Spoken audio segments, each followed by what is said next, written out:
Halo.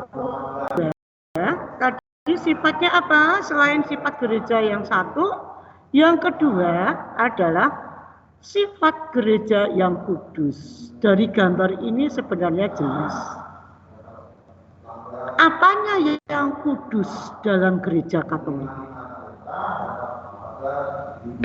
Apanya yang kudus? Ini sekarang sifat kedua, yaitu semua yang dikhususkan untuk Tuhan. Sifatnya itu sakral. Contohnya apa yang dikhususkan untuk Tuhan? Contoh. Awas, nanti siapa tahu ibu ulangan minta contoh. Misalnya tempat. Ada tempat yang dikhususkan untuk Tuhan. Dan itu sifatnya sakral. Maka maaf, kalau kamu ke gereja tidak boleh makan. Di dalam gereja kok makan? Karena tempat itu sakral, kudus. Maka aneh di gereja makan. Maaf, kecuali anak kecil. Umur 1 tahun, ya. Tapi bagi kamu, nah, ada lagi tempat itu sakral. Maka bagi kamu yang ke gereja masih ngobrol, itu berarti tidak menyakralkan tempat, tidak lagi menjadi kudus tempat itu. Ke gereja ngobrol, sama halnya seperti kamu ke mall, berarti nggak ada bedanya gereja dengan mall. Ke gereja ngobrol, ke gereja main handphone. Kudus itu adalah sakral. Ini sakral. Apa yang dikhususkan? Contoh tempat. Maka tidak layak kamu ke gereja, di tempat gereja, itu kamu misalnya main handphone, tidur, ngobrol. Ya. Apalagi yang dikhususkan untuk Tuhan? Selain tempat, alat, sarana di gereja. Ya. Apalagi yang dikhususkan? Yang kedua, ini bawahnya, yaitu hubungan manusia dengan Tuhan. Contoh lewat doa. Maka aneh kalau doa masih ngobrol. Ya, doanya masih ngobrol. Doa masih membaca buku pelajaran. Sambil doa, di sebelah laptopmu ada buku pelajaran karena nanti ulangan. Ini berarti tidak menjadi kudus manusia itu.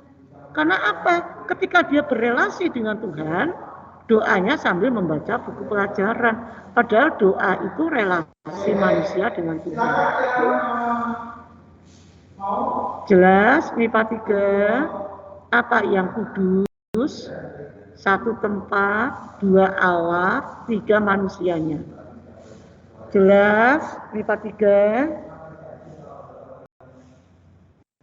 Halo? Jelas, Bu. Oke, kalau nggak jelas, Bu, Ibu akan ulang. Yang lain jelas? Kalau nanti pertanyaannya apa yang kudus dalam gereja Katolik? Yang sifatnya sakral. 1, bisa tempat, bisa alat yang digunakan ketika Ekaristi, lalu relasi manusia dengan Tuhan. Itu jelas? Yang lain? Halo? Yang lain jelas? Jelas, Bu. Oke, kalau ditanya tolong dijawab ya, Nak. Kalau nggak dijawab kan Ibu pertanyaan berarti ini nggak jelas. Sekali lagi, apakah jelas?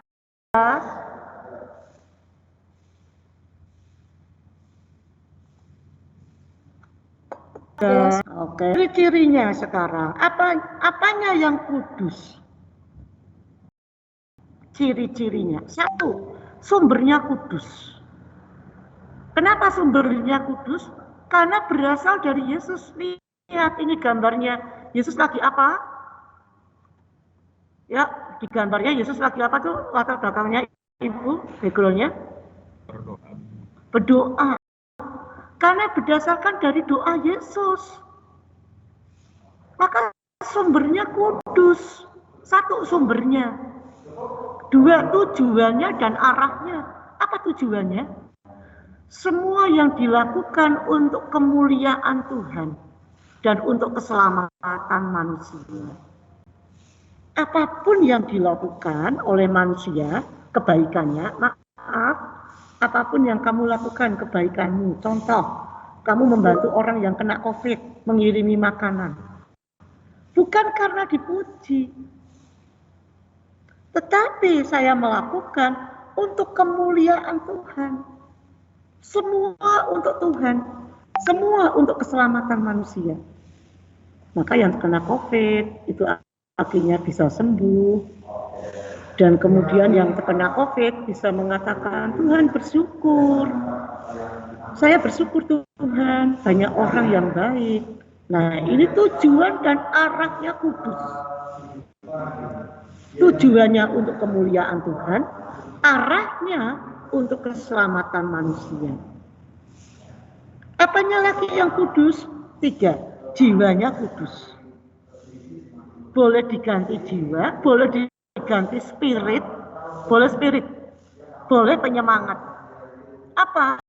Roh Kudus. Apa yang mendorong dia mau melakukan mengirim makanan kepada orang yang kena COVID? Karena Roh Kudus yang mendorong kamu. Ya, Roh Kudus itu. Yang keempat, unsur-unsurnya kudus dalam gereja. Gereja punya kekayaan yang kudus, unsur yang kudus. Boleh unsur, boleh kekayaan.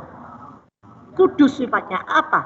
Ajarannya dan sakramennya. Kalau suruh menjelaskan, apa ajaran Yesus? Yuk, awas, jangan terjebak. Siapa yang bisa menjawab? Siapa yang mencoba? Apa ajaran Yesus? Ya, hanya satu ajaran Yesus. Siapa yang bisa menjawab?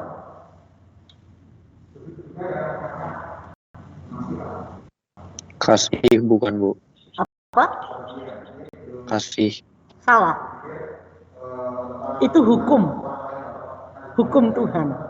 Hukum yang diberikan oleh Yesus. Pertanyaan ajaran.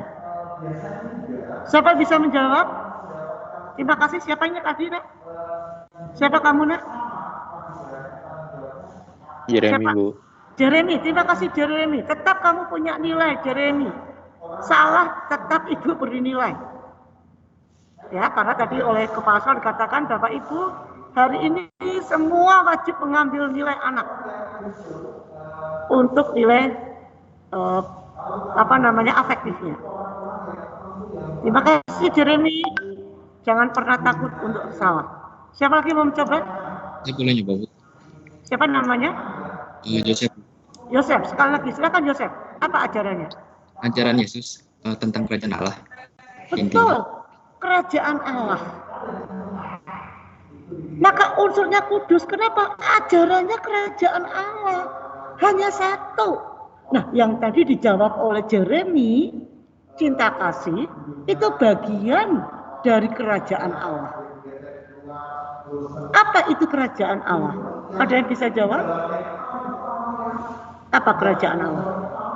Kalau kamu mau menjawab kerajaan Allah, bukan suatu kerajaan, bukan suatu tempat. Awas, bukan tempat, bukan kerajaan di mana ada seorang raja. Tidak.